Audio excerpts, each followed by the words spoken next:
Bonjour et bienvenue à cet épisode du podcast du CIM sur les pompiers auxiliaires de Montréal. J'ai eu le plaisir de m'entretenir avec Steve Garnett, le président des pompiers auxiliaires, et le mot qui ressort de notre entretien, c'est passion. Ces hommes et ces femmes-là sont passionnés par le milieu de l'incendie, passionnés par leur métier. Ces gens-là travaillent en intervention, mais ils font aussi plein d'autres activités qu'on est un peu moins habilité à connaître. Alors, ce podcast-là va nous permettre de voir tout le travail qui est fait par ces hommes et ces femmes-là, et tout ça de façon bénévole. On parle vraiment ici d'une passion. Bonne écoute.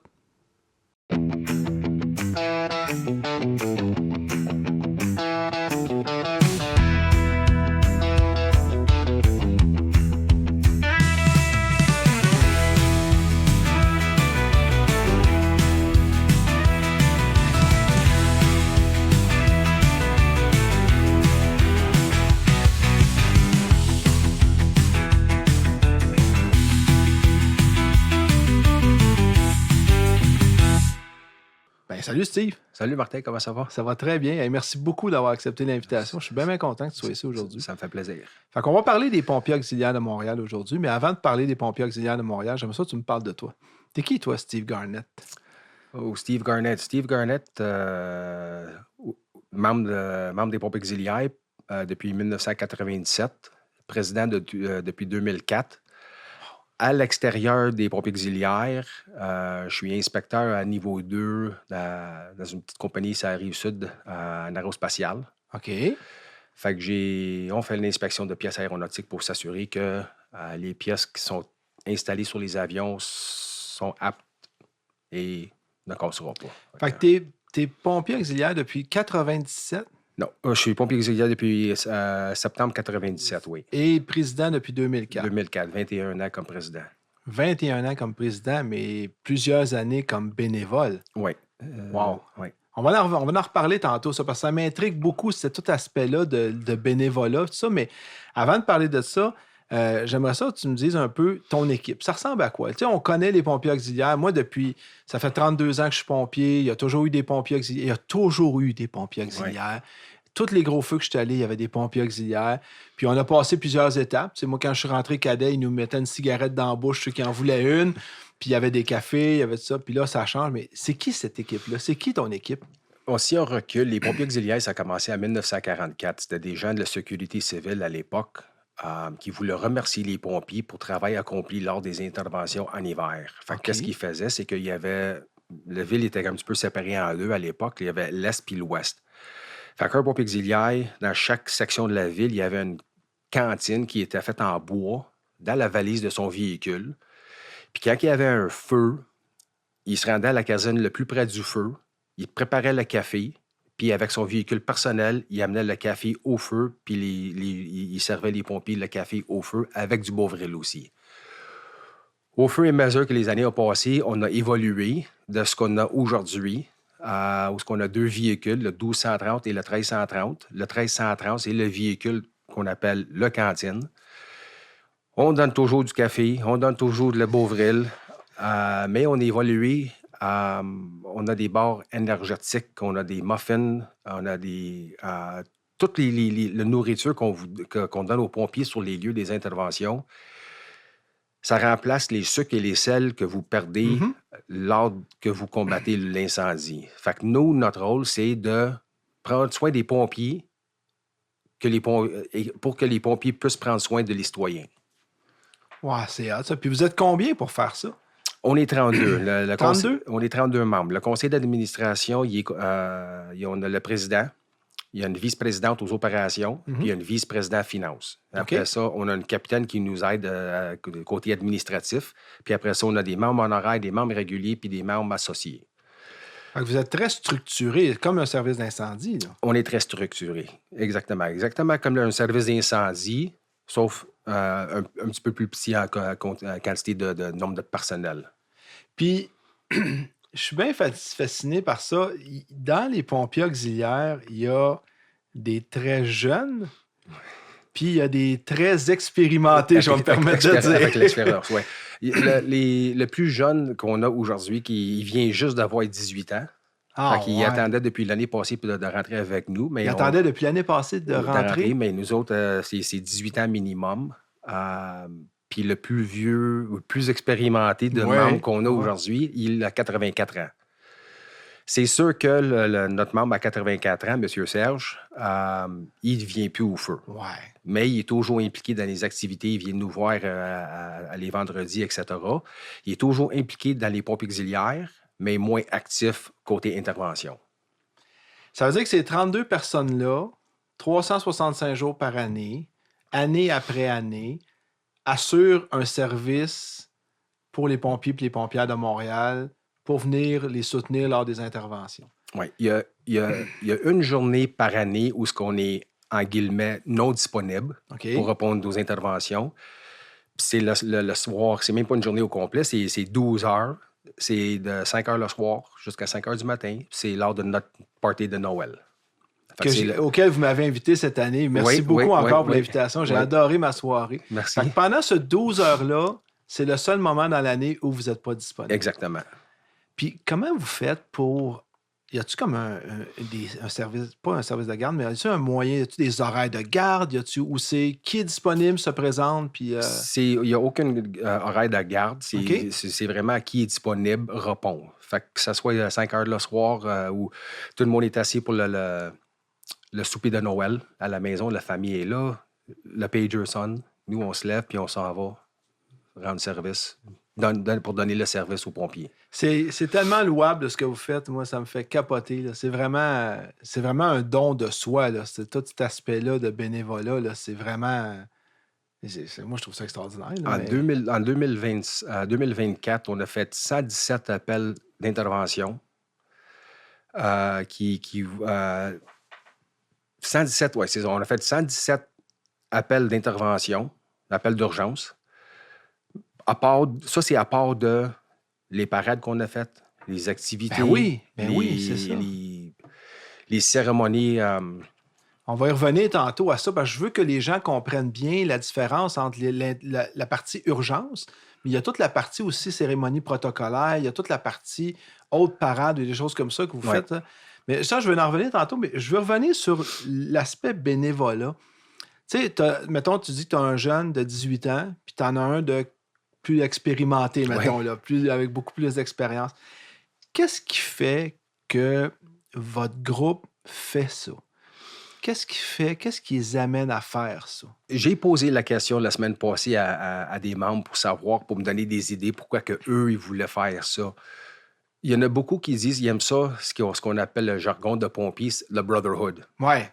Fait que c'est une famille à l'extérieur de votre propre famille. Mhm. Il y en a bien qui m'ont dit qu'ils aiment ça redonner aux populations. Que les pompiers, ils en donnent tellement. Eux, ils voulaient redonner aux populations aussi, ils aiment ça, donner de leur temps pour aider une bonne cause. Puis pour nous autres, c'est la bonne cause, c'est les pompiers.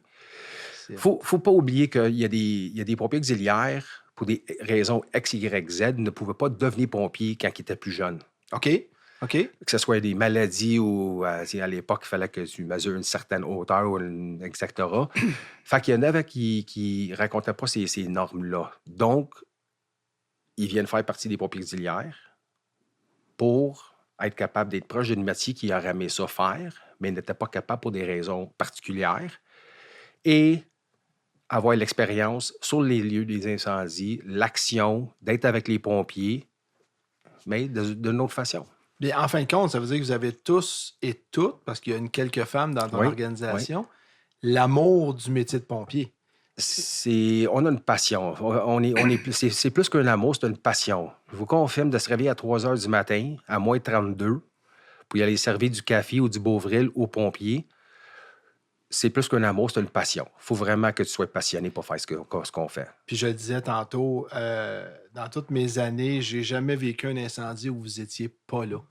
Vous avez toujours été là. Puis j'ai toujours l'impression que vous êtes plusieurs. Tu sais, jamais j'ai vu un pompier auxiliaire tout seul ou deux. Il y avait tout le temps assez de monde pour faire rouler la cantine, puis être présent, puis même l'été, les douches, puis tout ça, là, vous êtes... Oui, Je pense que tu as raison. Je pense que c'est vraiment une passion profonde. Hein? Une passion. C'est vraiment une passion. C'est plusieurs heures par semaine qu'on donne volontairement de notre temps. Puis je pense que faire du bénévolat, ça a toujours été agréable pour les gens qui en font. Tout le monde dit ça, tu sais, c'est pas payé, mais c'est très gratifiant de faire ça. C'est Oui, très. oui. Quand on est là, puis les pompiers arrivent, ils sont pleins de glace, puis ils nous remercient, ça, c'est notre paye. Je te dirais, là, pas un secret pour personne, mais vous avez le meilleur Gatorade, le meilleur café, le meilleur Beauvril, le meilleur soupe. Quand tu fais moins 20 ou plus 40, là, Ouais, c'est vous autres qui avez les meilleurs. c'est les recettes secrètes. Ouais, c'est ça, on peut pas le divulguer. Hein. Je veux revenir un petit peu au rôle que vous faites. Tantôt, on a parlé des interventions d'urgence. Ça, c'est une chose. Donc, il y a un aspect d'intervention d'urgence disponible 365 jours par année. Vous répondez, vous venez soutenir les opérations. Pratico-pratique, vous venez lors d'une première alarme, d'une deuxième alarme. Comment ça fonctionne? Comment on fait pour déterminer que vos services sont requis? Automatiquement, on est dépêché sur les lieux d'une intervention en deuxième alarme. En deuxième alarme. deuxième OK, alarme. parfait. L'été, lors des canicules ou en hiver, l'extrême froide, fait qu'on parle de plus 30 degrés Celsius ou moins 30 degrés Celsius, OK. on est dépêché. On fait des équipes, puis on se rend en caserne, puis on reste à caserne jusqu'à temps que le canicule est terminé. Fait, comme exemple, il y a 4 jours où il va faire canicule, 30 degrés et plus, on va rassembler les pompiers auxiliaires. On fait 2 équipes. 2 qui sont disponibles le matin, un quart de travail le jour, puis un quart de travail le soir. Et là, ils s'en vont à la caserne? On s'en va à caserne, où sont nos véhicules d'intervention. Puis vous faites de l'attente là? On attend. Aussitôt que le 1007 rentre... Une première alarme, dès qu'il y a une première alarme qui rentre. Exact. Dès qu'il y a une première alarme qui rentre, ces 2 personnes-là vont embarquer les véhicules, puis on s'en va directement sur les lieux automatiquement. Donc, en période de très grande chaleur ou de très grand froid, vous avez des gens qui sont présents à la caserne 24 heures sur 24 pour être capable de répondre presque 24 heures sur 24 pour être capable de répondre rapidement. Oui, bien c'est 16 heures par jour. 16 heures par jour. 16 heures par jour. Qu'on est là, puis on attend. L'année passée, on avait 117 appels pour l'année au complet. Mais là-dedans, on a fait 52 jours de canicule l'été, la grande canicule, la grande chaleur, la canicule. Ouais. On recommence. L'été passé, on a fait 52 jours pour la canicule. Donc, ça équivaut 94 quarts de travail. Donc, 52 jours où vous étiez de garde? De garde. Wow. Ouais. 94 quarts de travail, parce qu'on a une équipe de jour puis une équipe de soir, ce qui équivaut à peu près 564 heures qu'on a faites. C'est extraordinaire. Fait que ça, c'est l'aspect intervention. Il y a l'aspect intervention. Le deuxième aspect que vous faites, que les gens connaissent peut-être un peu, mais peut-être un peu moins, c'est tout l'aspect des parades, des activités, des cérémonies protocolaires. Qu'est-ce que vous faites là-dedans exactement? Comment ça fonctionne? Les pompiers auxiliaires, on a aussi le musée des pompiers. Oui. Puis le musée des pompiers, ça inclut les véhicules antiques. Fait qu'on a accumulé, au fil des années, on a accumulé une vaste collection de véhicules antiques. On est rendu à 15. OK. Puis on parle de... Le plus vieux véhicule qu'on a, c'est un pompe à vapeur tiré par les chevaux à l'époque. Ça, c'était 1877. Puis on a des véhicules jusqu'à aujourd'hui, on a le 1990. Qui est considéré comme véhicule antique. Fait que lors des parades, d'expositions dans les différents arrondissements, les événements protocolaires du Service de sécurité incendie de Montréal, ils nous demandent des véhicules antiques. Fait qu'on s'en va sur les lieux avec ces véhicules antiques-là pour montrer aux gens les véhicules. C'est sûr que c'est impressionnant quand tu vois un véhicule, les années 1940 arrivé, fonctionnel, puis on arrive là avec le vieil sirène qui sonne. Oui, oui. Les gens ils aiment ça, surtout dans les parades. Puis les parades, vous faites quoi? Vous faites les parades de camions de pompiers? Vous faites des parades? Faites-vous la parade du Père Noël? On fait plusieurs parades. Les véhicules antiques, chaque été, sortent environ 25 à 30 fois pour les événements. Oui. Puis il ne faut pas oublier, c'est 30 fins de semaine. Il y en a juste 52 fins de semaine dans une année. On est occupé pendant 30 fins de semaine. Le premier parade qu'on fait chaque année, c'est la parade du Saint-Patrick. Oui. Cette année, c'est le 200e anniversaire de la parade du Saint-Patrick. C'est le 200e parade de la Saint-Patrick. Puis la dernière parade qu'on fait, c'est la parade du Père Noël au mois de novembre. Fait que les véhicules antiques, ils sortent à partir du mois de mars jusqu'au mois de novembre. Puis ça, c'est en plus de répondre aux appels d'urgence. En plus. Puis Wow. il y a d'autres choses aussi. On est en devoir au musée les dimanches, etc. Ben, justement, je voulais en parler du musée parce que je pense que c'est un des aspects le moins bien connus de votre travail. Tu sais, on vous voit sur les interventions, on sait que vous faites des activités, parades, protocolaires, des choses comme ça, mais le musée, tu peux-tu nous dire exactement, il est où, il est ouvert quand, puis qui s'en occupe, puis qu'est-ce qu'il y a là-dedans? Le musée des pompiers est situé au 5100 boulevard Saint-Laurent, au coin de Laurier. OK. C'est l'ancien, c'est la caserne 30. On est dans la même bâtisse que la caserne 30. On est rentré là en 1980. OK. Ce qu'on trouve dans le musée, c'est des artefacts de pompiers de Montréal. On n'est pas un musée international ou global, on est vraiment un musée de pompiers de Montréal. OK. Les équipements, les photos qu'on a dans notre musée, ça vient tout de Montréal. Fait qu'est-ce qu'on retrouve? On retrouve des photos, on retrouve des équipements à l'époque, on retrouve des équipements d'aujourd'hui pour faire la comparaison entre les deux, les 1940 à 2020-25. On a une pompe à vapeur dans le musée. On a notre mur, les pompiers décédés. OK. Ouais. Fait qu'on va pour rendre honneur aux pompiers qui sont décédés. Le musée est ouvert les dimanches seulement, OK. de 1h30 à 16h. Il y a quelqu'un qui est là, ouvert. Oui, tous les jours. il y a 3 membres en devoir chaque dimanche Vous êtes 3 membres en devoir à chaque dimanche. parce que c'est des tours guidés. Ah, Fait que c'est ouais. un tour guidé. Fait que si les gens ils ont des questions, ils peuvent les poser. On est assez. On connaît nos affaires. Fait que on est. Puis, est-ce qu'il y a beaucoup de monde qui vont vous voir le dimanche? On a plusieurs personnes qui viennent l'été. OK. L'été, on peut se rendre à 500-600 par été. OK, quand 500-600 même. personnes visiteurs par été. L'hiver, c'est un petit peu moins parce qu'il y a moins de touristes. Il y a des gens dans le quartier qui ne savaient même pas que le musée était là. Fait que là, on est en train de faire de la pub pour exposer le musée un petit peu plus. Puis aussi, si vous allez sur notre site web, tu peux nous envoyer un courriel à info@apamtl.ca. OK. Tu peux nous demander à faire une petite demande de venir faire un tour durant la semaine pour les groupes. OK. Fait que s'il y a une école ou une petite groupe de personnes âgées ou un groupe de pompiers qui veulent venir, mais nous envoyer un petit courriel, puis ça va nous faire Donc, plaisir. n'importe quelle équipe de pompiers du service d'incendie de Montréal pourrait faire une demande pour aller visiter le musée s'ils veulent. Ou Exact. avec, OK, Durant la semaine. durant la semaine. Oui. Fait que les interventions d'urgence, les activités parades protocolaires et tout ça, où vous représentez le service d'incendie de Montréal et le musée, sur 365 jours, à 32 personnes, puis vous êtes capable de tout couvrir ça. Puis en plus, on travaille. Puis en plus, vous travaillez. Puis on a de la famille. Puis vous avez de la famille. Non, mais sérieusement, c'est C'est extraordinaire. Là. C'est incroyable. Comme je vous dis, il faut vraiment être passionné. C'est vraiment une passion. Ouais. Ça, c'est l'aspect humain de la pessimiste, toute la kit, bingo, mais il y a toujours besoin d'argent là-dedans. Fait que moi, j'aimerais ça qu'on parle un peu du financement. Comment ça fonctionne, le financement pour les pompiers auxiliaires? C'est pas compliqué à comprendre. Le VIL, le CIM, le Service de sécurité incendie de Montréal, nous donne le véhicule 1230-1330. Fait que OK. le véhicule appartient au service d'incendie. OK, L'essence est payée par le VIL, etc. parfait.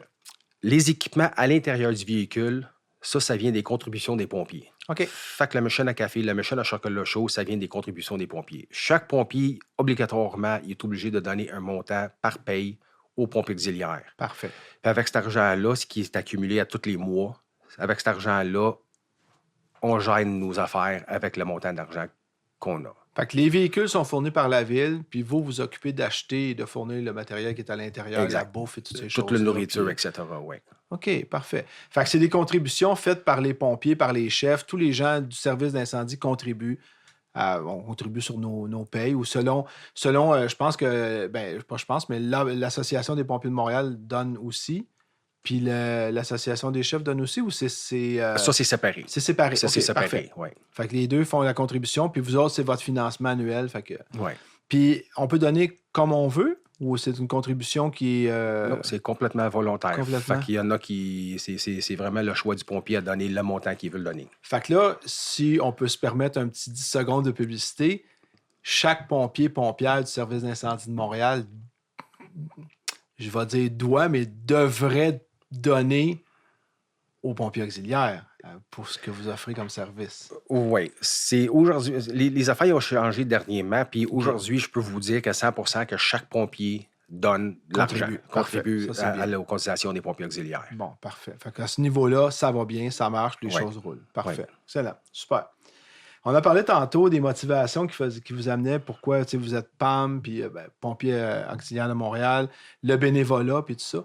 Mais ce que j'ai découvert en faisant les recherches, c'est que vous n'êtes pas seul. Il y a une association internationale, de International Fire Buff Association, c'est ça? Oui, c'est The International Fire Buff Associates. Ah, Associate, OK. Associates. Fait que- C'est quoi ça? Parle-moi de ça un peu, parce que ça m'a intrigué beaucoup. J'ai lu un peu là-dessus, mais j'ai trouvé ça super intéressant. Il y a quelques années, j'ai été approché par un autre groupe de pompiers auxiliaires, Appel 99 à Québec. Puis ils voulaient savoir si on voulait faire partie des pompiers, des International Fire Buff Associates. Fait que je savais pas c'était quoi. Fait que là, je commence à fouiller exactement comme tu dis. Puis j'ai dit, OK, ça a l'air intéressant. Fait qu'on a fait l'application, on est accepté. The International Fire Buff Associates, c'est des pompiers auxiliaires comme nous, qui regroupent 63 groupes à travers l'Amérique du Nord. Il y a des groupes qui offrent un service de cantine, il y a des groupes qui offrent un service du musée. Il y a une couple de groupes, c'est juste des photographes, des amateurs de photographes qui aiment ça prendre des photos lors des interventions. Puis il y a des groupes comme nous où on a les trois. On a l'aspect cantine, musée et photographie. Mhm.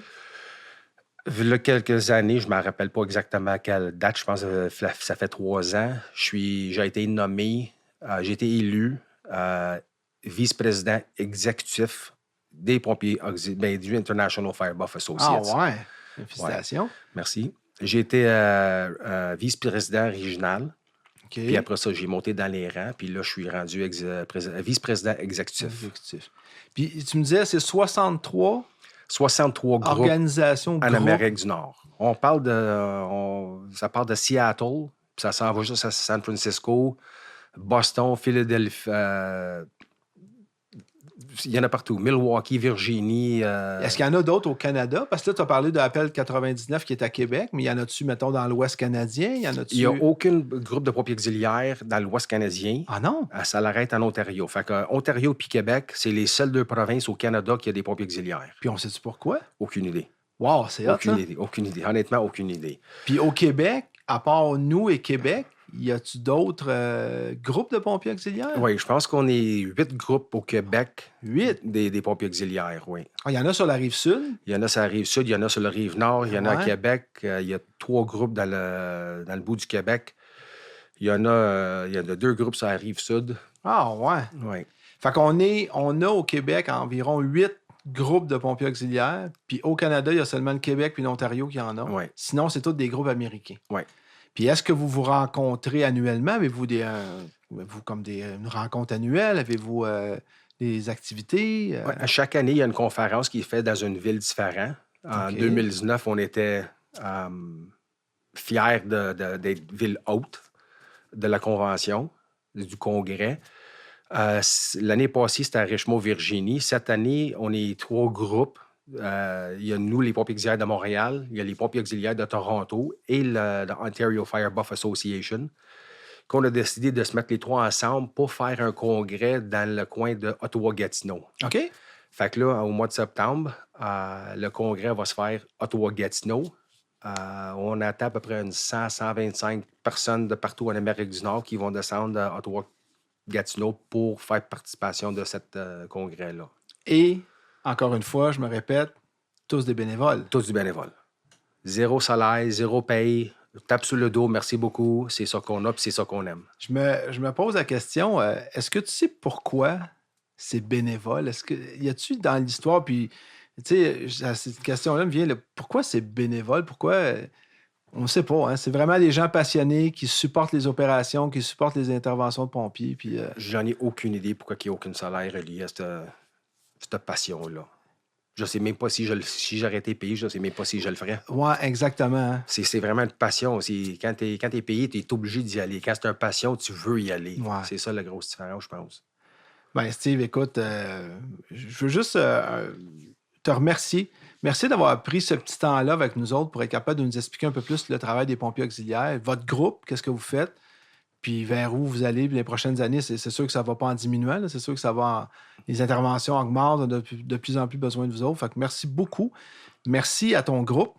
Merci d'être là, merci d'être présent. On est toujours très, très content. Puis je vous l'ai dit tantôt, là, vous avez le meilleur Gatorade, le meilleur café, la meilleure soupe. Ouais, on fait notre possible. On va être là. Ça fait au-dessus de 80 ans qu'on existe, puis on va être là encore pour les prochaines 80 ans minimum. Ça, c'est sûr et certain. Ah ben, t'es super fin. Ben, merci beaucoup d'être venu nous voir au podcast du Sim. Merci beaucoup. Très apprécié. Fait plaisir. Alors, c'est tout pour cet épisode aujourd'hui. Je vous remercie beaucoup et je vous souhaite une bonne fin de journée.